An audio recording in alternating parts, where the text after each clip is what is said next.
నరసింహ నరసింహ జయ నారసింహ నరసింహ నరసింహ హరి నారసింహ నరసింహ నరసింహ జయ నారసింహ నమో నారసింహ.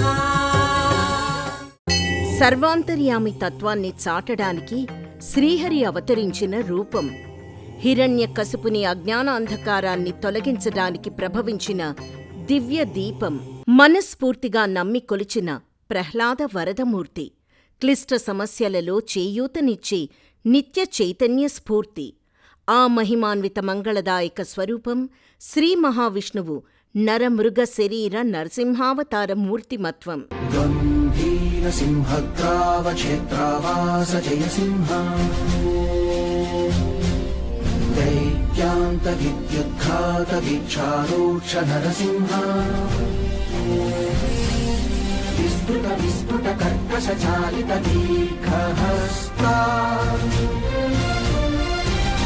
విశ్వహిత శక్తియుత శంఖధర చక్రధర జ్వాలాకేసర సింహ శూలానకరణ సింహ శాశ్వత శాంతి సంస్థాపనార్థక లోకధ్వంత విధ్వంసకారక మృత్యుంజయ విజయ నారసింహ. శ్రీ మహావిష్ణువు ధరించిన దశావతారాల పరంపరలో మొదటి 4 సద్యోజాతాలు. గర్భవాసం లేకుండా కేవలం సంకల్పమాత్రాన ఆవిష్కారమైన అవతారాలు. ఈ అవతార సంవిధానంలో చివరి అవతారం నృసింహావతారం. సృష్టి స్థితి లయాత్మకమైన బ్రహ్మ విష్ణు రుద్ర సమన్వయ నారాయణ పరబ్రహ్మ రూపమే నృసింహస్వామి. దుష్ట శిక్షణ శిష్ట రక్షణ పరమావధిగా శ్రీహరి ధరించిన దివ్యావతారం నృసింహాకృతి. నువ్వు తప్ప మరో దిక్కులేదని సర్వాత్మనా నమ్మిన భక్తుణ్ణి అక్కున చేర్చుకోడానికి భగవంతుడు నృసింహుడు సాకారమయ్యాడు. దానవశక్తి ఎంత ఘనతరమైనదైనా దాని ముందు దైవశక్తే అత్యున్నతమైనదని, దైవశక్తియుక్తుల ముందు ఏ శక్తులు పనిచేయవని నృసింహావతార తత్వం చాటి చెప్పింది. తమస్సుకు ప్రతీక అయిన హిరణ్యకశిపుడికి ఉషస్సుని దర్శింపచేయడానికి అనేక యశస్సులతో ఆవిర్భవించిన నృసింహుడికి సకల సృష్టి నమస్సులు సమర్పించింది. వేర్వేరు శక్తులున్న 2 విభిన్న రూపాలు సమ్మిళితమైతే ఆ రూపం అమేయమైన అతులితమైన శక్తిగా రూపుదాలుస్తుంది. ఆ శక్తికి సంకేత రూపమే నృసింహస్వామి. జ్వాలా మాలికలతో విస్ఫులింగ ఆకృతితో అగ్ని శిఖలుగా తేజరిల్లే నాలుకతో పాలనేత్రం కలిగిన మహారౌద్ర వదనంతో ప్రళయ భీకర రూపుడైన నృసింహుడు భక్తుల విషయంలో పరమ వాత్సల్యమూర్తి. ఘోరమైన సంసార వేదనల నుంచి విముక్తి కలిగించే విష్ణు తేజాన్ని లక్ష్మీ నృసింహ మమదేహి కరావలంబం అంటూ జగద్గురు ఆదిశంకరులు స్తుతించారు. శ్రీమత్పయోనిధినికేతన చక్రపాణే భోగీంద్ర భోగమణిరాజిత పుణ్యమూర్తే యోగీశ శాశ్వత శరణ్య భవాబ్దిపోత లక్ష్మీ నృసింహ మమదేహి కరావలంబం. సత్యం విధాతుం నిజభృత్యభాషితం అని తన భక్తుడి యొక్క మాట నిజం చేయడం కోసం ఆవిర్భవించినటువంటి మహానుభావుడు మహావిష్ణు అవతారం నృసింహావతారం. నా మృగన్న మానుషం సగం మానవ రూపం సగం మృగరూపంలో ఆవిర్భవించి ప్రహ్లాదుణ్ణి ఉద్ధరించి తన భక్తుణ్ణి మోక్ష సామ్రాజ్యానికి చక్రవర్తిని చేసినటువంటి అవతారం నృసింహావతారం. శంకర భగవత్పాదులంతటి వారు ఆయనకి ఇబ్బంది వచ్చినటువంటి సమయంలో అమరకుడు అనేటటువంటి మహారాజు శరీరంలోకి పరకాయ ప్రవేశం చేసి కామశాస్త్ర విద్యను అభ్యసించడం కోసం ఆయన ప్రవేశం చేసినప్పుడు ఆయన మళ్ళీ తిరిగి తన శరీరంలోకి వచ్చినటువంటి సమయంలో ఈ శరీరాన్ని శిష్యులందరూ కూడా భద్రపరిచారట. కానీ అక్కడున్నటువంటి ఆ రాజభటులు శరీరాన్ని దహించి వేయాలి అనే ప్రయత్నం చేస్తూ ఉన్నటువంటి సమయంలో అప్పుడు శంకర భగవత్పాదుల వారు చేసినటువంటి స్తోత్రమే నృసింహ కరావలంబ స్తోత్రం. శ్రీమత్పయోనిధి నికేతన చక్రపాణే భోగేంద్ర భోగ మణిరాజిత పుణ్యమూర్తే యోగీశ శాశ్వత శరణ్య భవాబ్దిపోత లక్ష్మీ నృసింహ మమదేహి కరావలంబం అని ఎప్పుడైతే శంకర భగవత్పాదుల వారు స్తోత్రం చేశారో ఆయన పరకాయ ప్రవేశం ద్వారా ప్రవేశించినటువంటి ఆ శేష శరీరాన్ని దహించి వేస్తూ ఉంటే నృసింహుడు ఆవిర్భవించి చక్కగా ఆ శరీరాన్ని రక్షించడం జరిగింది. అటువంటి కలిలో కూడా ఆయన నామాన్ని స్మరిస్తే చాలు అభయమిచ్చేటటువంటి భయాన్ని పోగొట్టేటటువంటి రూపం నృసింహ రూపం. వైశాఖ శుద్ధ చతుర్దశి నాడు సాయం సంధ్యా సమయంలో విష్ణువు నృసింహావతారం ధరించినట్టు స్కాంద నృసింహ పురాణాలు స్పష్టం చేస్తున్నాయి. హిరణ్యకశిపుడు రాక్షసరాజు. ఆయన భార్య లీలావతి గర్భవతిగా ఉండగా హిరణ్యకశిపుడు తపస్సు కోసం అరణ్యాలకు వెళ్ళాడు. రాక్షస సంహారానికి ఇదే తగిన సమయమని భావించిన ఇంద్రుడు ఎందరో అసురుల్ని వధించాడు. లీలావతి గర్భంలో ఉన్న పిండాన్ని కూడా ఇంద్రుడు అంతం చేయబోయాడు. నారదుడు అతడి ప్రయత్నాన్ని అడ్డుకున్నాడు. లీలావతికి నారదుడు తన ఆశ్రమంలో ఆశ్రయం కల్పించాడు. ఆమె గర్భంలో ఉన్న పిండస్థ శిశువుకు నారదుడు విష్ణుభక్తిని ప్రబోధించాడు. తన సోదరుడు హిరణ్యాక్షుణ్ణి వధించిన విష్ణువుపై హిరణ్యకశిపుడు ప్రతీకారేచ్ఛతో రగిలిపోసాగాడు. ఆ నేపథ్యంలోనే తపస్సు చేసి బ్రహ్మను మెప్పించి వరాల్ని పొందాలని సంకల్పించాడు. భూమిపై, ఆకాశంలో పగలు, రాత్రి, చీకటి, వెలుతురు, ఇంటి లోపల, వెలుపల, ప్రాణం ఉన్నా, ప్రాణం లేని మనుషులు, జంతువులు, ఇలా ఏ మార్గాల్లో మృత్యు వాటిల్లుతుందో ఊహించిన హిరణ్యకశిపుడు వాటన్నిటి వల్ల తనకు మరణం సంభవించకుండా బ్రహ్మను వరాల్ని అడిగాడు. తప్పనిసరి పరిస్థితుల్లో అతడి అభీష్టాన్ని బ్రహ్మ మన్నించాడు. ఇంద్రుడి బారినుంచి తన భార్యను రక్షించినందుకు నారద మహర్షికి కృతజ్ఞతలు తెలిపి భార్యను ఇంటికి తీసుకువెళ్లాడు. వరబల గర్వంతో హిరణ్యకశిపుడు మిడిసిపడ్డాడు. పుట్టిన బిడ్డకు ప్రహ్లాదుడు అని పేరు పెట్టాడు. విష్ణు భక్తుడిగా ప్రహ్లాదుడు నిరంతరం విష్ణు స్మరణలో ఉండటం హిరణ్యకశిపుడికి నచ్చలేదు. ఎంత ప్రయత్నించినా కొడుకును తన దారికి తెచ్చుకోలేకపోయాడు. కన్న కొడుకునే రాక్షసరాజు నానా హింసలకు గురిచేశాడు. శ్రీహరి ఇందుగలడందులేడనే సందేహం వలదని శ్రీ మహావిష్ణువు అణువణువునా వ్యాపించి ఉన్నాడని తన తండ్రికి తెలియజేశాడు ప్రహ్లాదుడు. అయితే ఈ స్తంభంలో నీ విష్ణువును చూపించమన్నాడు హిరణ్యకశిపుడు. ఆ స్తంభాన్ని తన గదాయుధంతో బలంగా మోదాడు. ఆ స్తంభం నిట్ట నిలువునా చీలిపోయింది. భయంకరమైన శబ్దము ఉత్పన్నమైంది. ప్రళయాగ్ని సంభవించింది. అందులో నుంచి మహోగ్ర రూపధారిగా నరహరిగా నృసింహస్వామి ఆవిర్భవించాడు. హిరణ్యకశిపుడు బ్రహ్మ నుంచి పొందిన వరాలకు ఎక్కడా భంగం వాటిల్లకుండా నృసింహుడు అతన్ని వధించాడు. ఉగ్రం వీరం మహాత్మానం జ్వలంతం సర్వతోముఖం నృసింహం భీషణం భద్రం మృత్యోర్మృత్యుర్నమామ్యహం.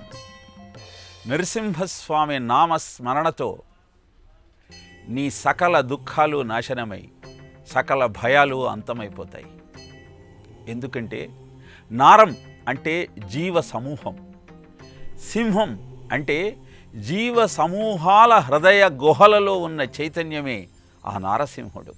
విష్ణు సహస్రనామంలో 20వ నామం దాకా విష్ణు తత్వాన్ని వివరిస్తూ నిర్గుణ స్వరూపమైనటువంటి ఆ చైతన్యాన్ని ప్రతిపాదిస్తే ఆ తరువాత మొట్టమొదట సగుణ రూపంగా నారసింహస్వామి రూపాన్ని తెలియజేశారు. ఎందుకంటే ఉగ్ర నరసింహం అన్న శబ్దానికి అర్థం ఉగ్ర అంటే ఉత్ గ్రసతి, జారిపోయేవాణ్ణి పైకి లాగి నిలబెట్టటమే ఉగ్ర నరసింహస్వామి యొక్క స్వరూపంలోని ఆంతర్యం. అందుకే ఆ ఉగ్రత్వం దేనికోసం అంటే బాధపడుతున్న జీవుడి యొక్క చైతన్యాన్ని మేలుకొల్పి సరి అయిన దోవ చూపించటమే ఉగ్ర నరసింహస్వామి యొక్క భక్త వత్సలతకు నిదర్శనం. అందుకే ప్రహ్లాదుణ్ణి ఎక్కడున్నాడురా నీ శ్రీహరి అని హిరణ్యకశిపుడు ప్రశ్నిస్తే ఇందుగలడందు లేడని సందేహము వలదు చక్రి సర్వోపగతుండు ఎందెందు వెతకి చూచిన అందందే కలడు దానవాగ్రణి వింటే అని ప్రహ్లాదుడు సమాధానం చెప్పగానే హిరణ్యకశిపుడు ఎక్కడ నుంచి బయటికి రమ్మని పిలుస్తాడో అన్న సందేహంతో భక్తుడి మాట నిజం చేయటం కోసం హరి సర్వాకృతులు గలండని ప్రహ్లాదుండు భాషింప, సత్వరమే ఎందు లేడు లేడని సుతుం దైత్యుండు తర్జింప, శ్రీ నరసింహాకృతి నుండే అచ్యుతుడు నానా జంగమ స్థావరోత్కర గర్భంబుల అన్ని దేశంబుల ఉద్దండ ప్రభావంబునన్. అక్కడ ఉన్న అన్ని ప్రదేశాలలో నృసింహాకృతి దాల్చి నిలబడ్డాడు. ఎప్పుడు హిరణ్యకశపుడు తనను రమ్మని ఆహ్వానిస్తాడో, ఎప్పుడు ప్రహ్లాదుణ్ణి భయపెడుతూ తన కరాఘాతంతో ఆ వస్తువును తాడనం చేస్తాడో అప్పుడు బయలువెడాలన్న సంకల్పంతో. అలా హిరణ్యకశపుడు తన చేతితో అక్కడ ఉన్న స్తంభాన్ని మోదగానే అక్కడ నుంచి అద్భుతమైనటువంటి నారసింహ రూపం వెలువడింది. హిరణ్యం అంటే బంగారం, కసిపం అంటే భోగప్రియత్వాన్ని, ఆడంబర జీవితాన్ని పెంచే గుణం. లౌకికమైన సుఖ సంపదలు, అనంతమైన కోరికల సమూహంలో చిక్కుకొని హృదయంలో వెలిగే పరంజ్యోతి రూపాన్ని హిరణ్యకశిపుడు గుర్తించలేకపోయాడు. అజ్ఞానాంధకారం ఆ అసురుణ్ణి నిలువెల్లా కమ్మేసింది. అప్పుడు నృసింహుడు తన వాడి గోళ్లతో ఆ అసురుడి హృదయ భాగాన్ని పెరికాడు. హృదయాలయంలో వెలిగే జ్ఞానజ్యోతిని దర్శింపజేసి ఆ దానవుడికి ముక్తిని అనుగ్రహించాడు. రేయి పగలు, మంచి చెడు, నీతి అవినీతి, మానవత్వం దానవత్వం, చీకటి వెలుతురు, నిద్ర మెలకువ, ఇలా 2 అంశాలతో ద్వంద్వాత్మక ప్రవృత్తిలో ఈ జగత్తు మనుగడ కొనసాగుతుంది. ఈ రెండింటి సంధితో అవగతమయ్యే తత్వాన్ని ఎరుకపర్చుకోవాలి, అనుభూతిలోకి తెచ్చుకోవాలి. ద్వంద్వాత్మకమైన పరిస్థితుల్ని అధిగమించి వాటికి అతీతంగా వ్యవహరించాలి. తదేక దృష్టితో ఏకోన్ముఖంగా చైతన్య స్ఫోరకంగా వ్యవహరించాలి. జడత్వాన్ని వీడి జాగృతంగా మసలుకోవాలి. అజ్ఞానయుతమైన పరిస్థితుల నుంచి వెలుగు జాడల వైపు పురోగమించాలి. నృసింహస్వామి తన మూర్తిమత్వం ద్వారా అవతార లక్ష్య సిద్ధి నేపథ్యంగా అందించే సందేశం ఇదే. మనిషిలో వ్యక్తమయ్యే శూరత్వం, వీరత్వం, సింహంలోని వేట లక్షణం, క్రూరత్వాలు కలగలిసి దుష్ట శక్తిపై అద్భుతమైన పరాక్రమాన్ని ప్రకటించిన దివ్యమైన అవతారం నృసింహస్వరూపం. విష్ణువు నరరూపం, లయకారకుడైన పరమేశ్వరుడి ఉగ్రస్వరూపం సమ్మిళితమై నరసింహంగా సాకారమైంది. ప్రదోష కాలంలో శివుడు తాండవమాడతాడు.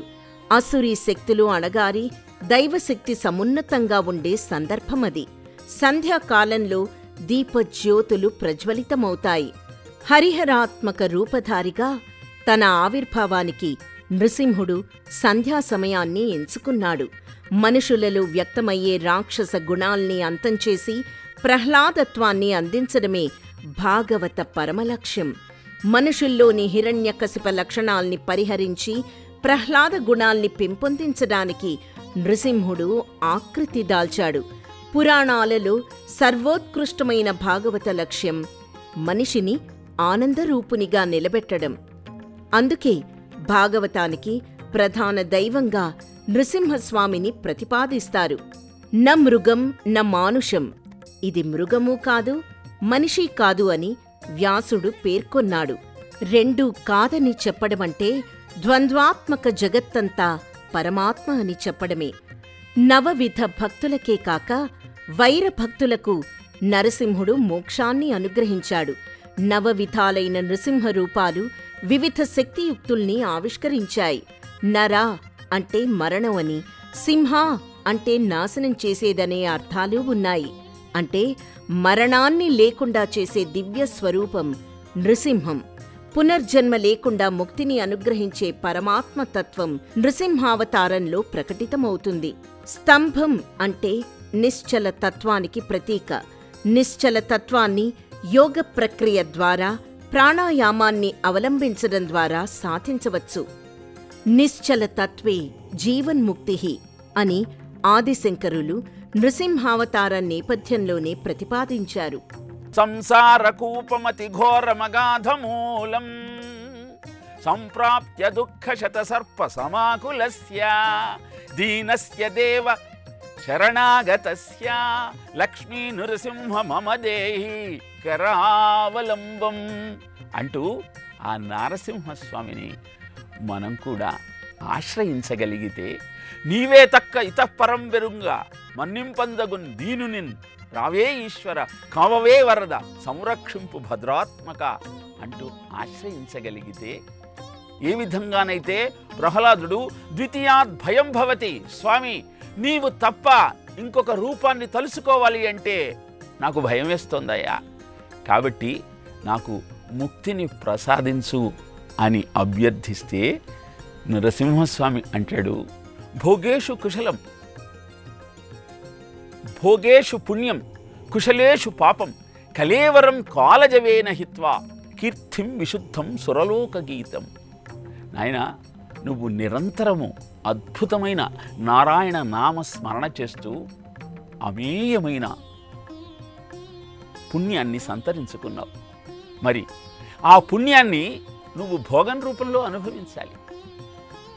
పుణ్యమంతా భోగం రూపంలో క్షయమైనప్పుడు, పాపమంతా తపస్సు ద్వారా అంతరించినప్పుడు మాత్రమే నీకు నా సాయుధ్యం దొరుకుతుంది. కనుక ఒక మన్వంతర కాలం అధిపతిగా అన్ని భోగాలు అనుభవించవంటూ కటాక్షించాడు.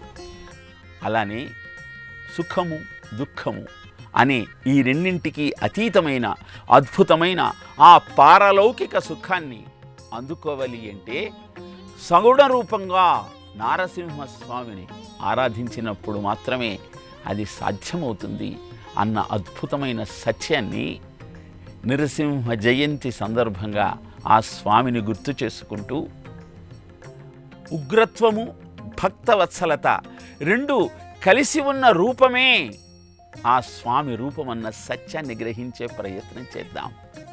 దుష్ట శిక్షణ, శిష్ట రక్షణ, లోక కళ్యాణ కారకమైన నృసింహావతార ఆరాధన భవభయహరణం, సచ్చిదానందదాయకం, సన్మంగళకారకం.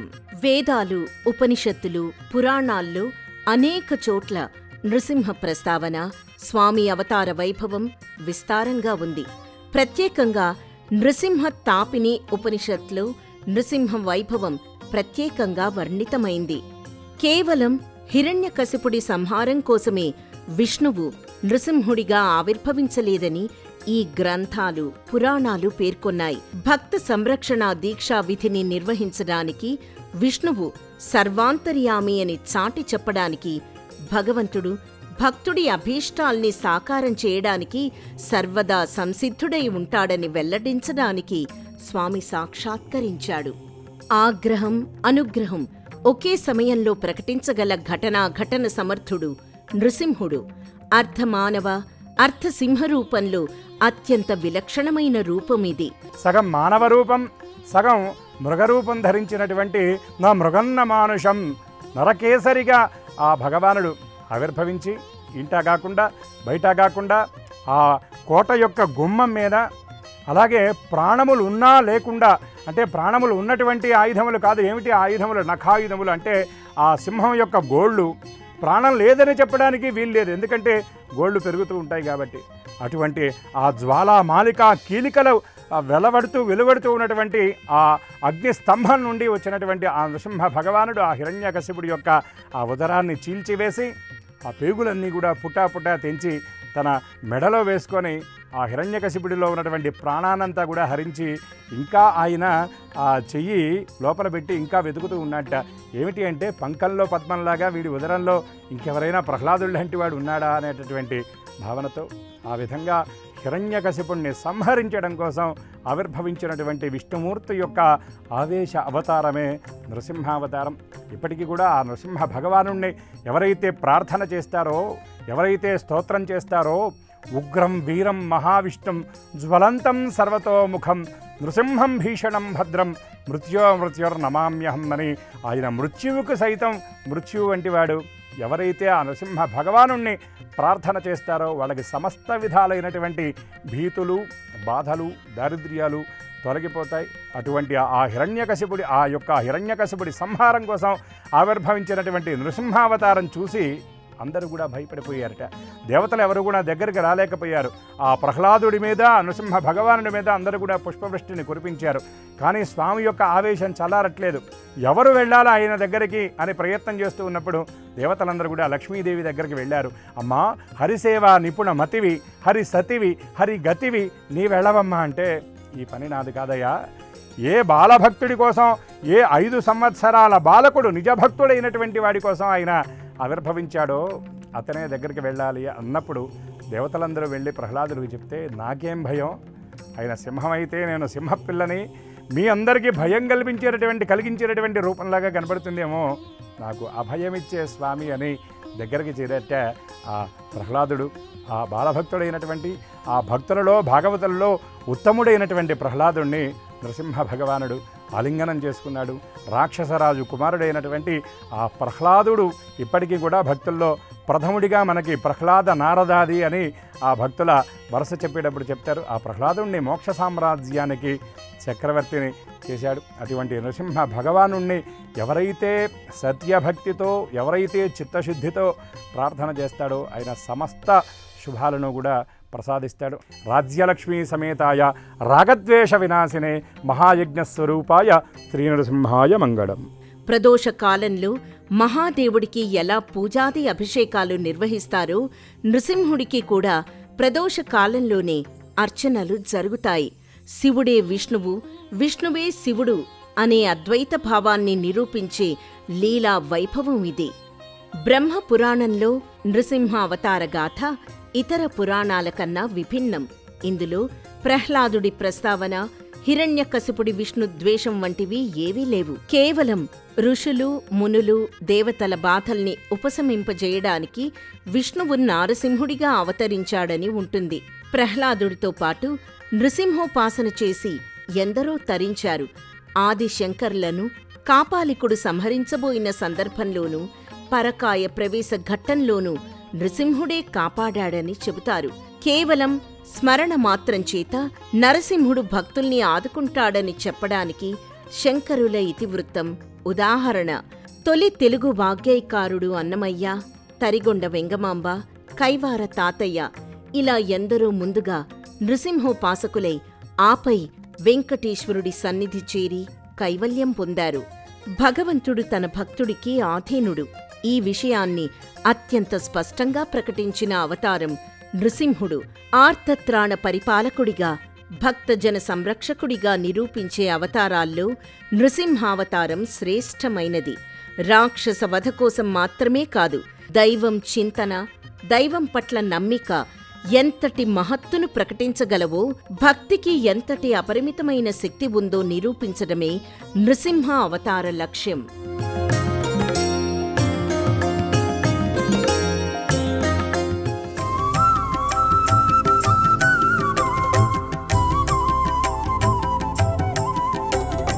నరసింహ నరసింహ జయ నారసింహ, నరసింహ నరసింహ హరి నారసింహ, నరసింహ నరసింహ జయ నారసింహ, నమో నారసింహ.